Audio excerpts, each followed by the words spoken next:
રાજપીપળાના રહીશ અને ભરૂચ લોકસભા બેઠકના સાંસદ મનસુખ વસાવા વિરુદ્ધ ઇન્સ્ટાગ્રામ પર અભદ્ર અને ધમકીભરી ટિપ્પણીઓ કરવા બદલ 3 શખ્સો સામે રાજપીપળા પોલીસ સ્ટેશનમાં ગુનો નોંધાયો છે.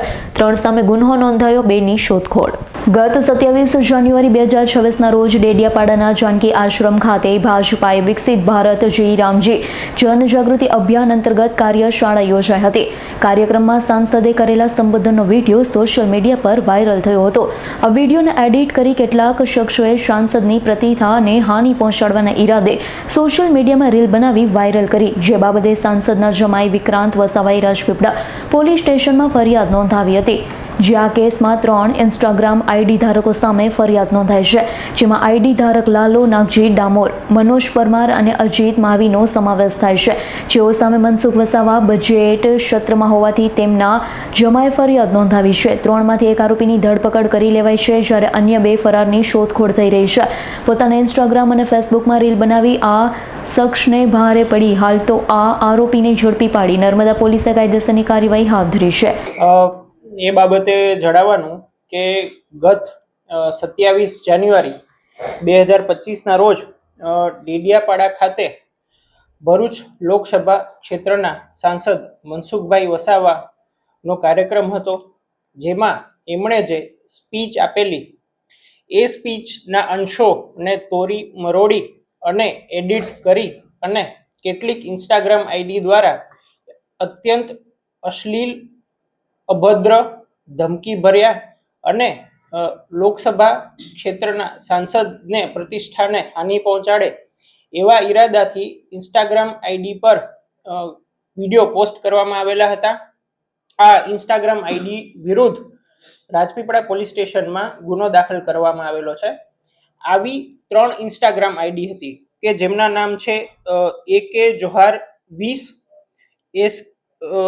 SK પરમાર MP 69 અને AK માવી 01. આ 3 ઇન્સ્ટાગ્રામ આઈડીના જે ધારક છે તેમના વિરુદ્ધ ગુનો દાખલ કરવામાં આવેલો છે, જેનામાંથી એક AK જોહાર 20 આઈડી જે છે એના જે આઈડી ધારક છે લાલો નાગજી ડામોર, કે જે ગરબાડા તાલુકા દાહોદના રહેવાસી છે, તેમની અટક કરવામાં આવેલી છે. અને બાકીની જે 2 ઇન્સ્ટાગ્રામ આઈડી છે એમના જે ધારક છે એમને ઝડપી પાડવા માટે ટેકનિકલ સર્વેલન્સથી ચક્રો ગતિમાન કરી દેવામાં આવેલા છે. આ બાબતે જણાવવાનું કે રાજપીપળા પોલીસ સ્ટેશનમાં આ ગુનામાં BNS ભારતીય ન્યાય સંહિતાની કલમ 351(2), 296(2) અને 356(2) ગુનાહિત ધમકી, અશ્લીલ કૃત્યો જેવા વિવિધ કલમો હેઠળ ગુનો રજીસ્ટર કરવામાં આવેલો છે. આ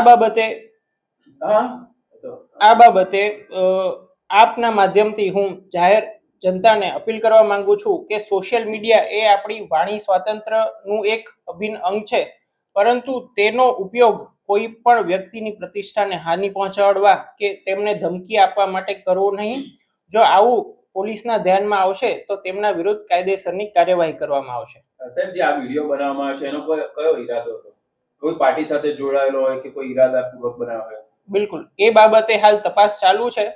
એમને કોઈ પણ સંકળાયેલા છે કે તેમની પાછળ, કેમ કે આપણે જોતા આવ્યા છીએ કે એક સોશિયલ મીડિયા ટ્રોલ આર્મી હોય છે કે જેઓ એક સંગઠિત રીતે બની અને કોઈ વ્યક્તિની પ્રતિષ્ઠાને હાનિ પહોંચાડવાના ઈરાદાથી કામ કરતા હોય છે.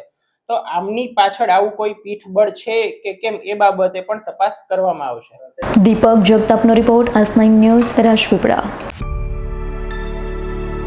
અમારી તમામ માહિતીથી અપડેટ રહેવા માટે જોડાયેલા રહો S9 ન્યૂઝ સાથે.